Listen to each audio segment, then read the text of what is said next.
Salmo number 90. Nahanungod sa Dios kag sa tawo. Ginoo, ikaw ang among tuluyan, halin pa sa una, sang wala pa matuga ang bukid, sang wala pa mahimo ang kalibutan. Ikaw, o Diyos, sa gihapon, wala si ginsuguran kag wala sing katapusan.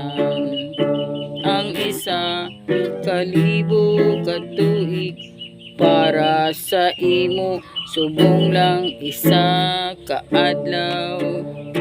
Kaangay lang sang kahapon nga nagligad na, subong sang isa kamalikot nga takna sa kagabion, subong sang isa nga gianod sa baha, subong sang isa kadamgo nga wala nagadugay,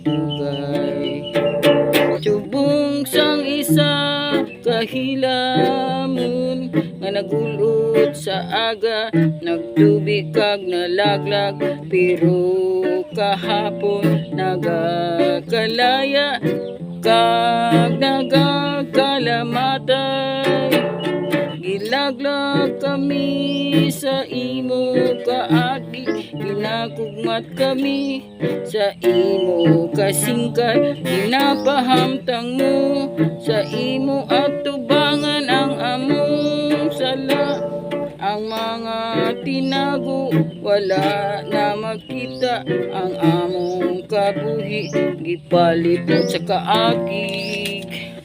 Ang among kabuhi ginatapos ang isa kahuti.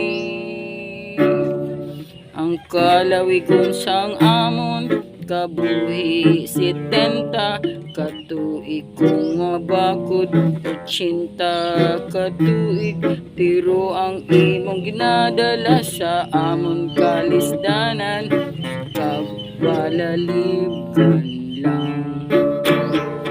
Sa hindi madugay ang among kabuhi, magataliwan wala na kami. Sino bala ang makahibalo sa bugos na gahumo at kaaki? Sino ang nakahibalo sa imo kasingkal? Tuglu'i kami, o Diyos, kung ano kalipot ang among kinabuhi, para mangin andamon kami.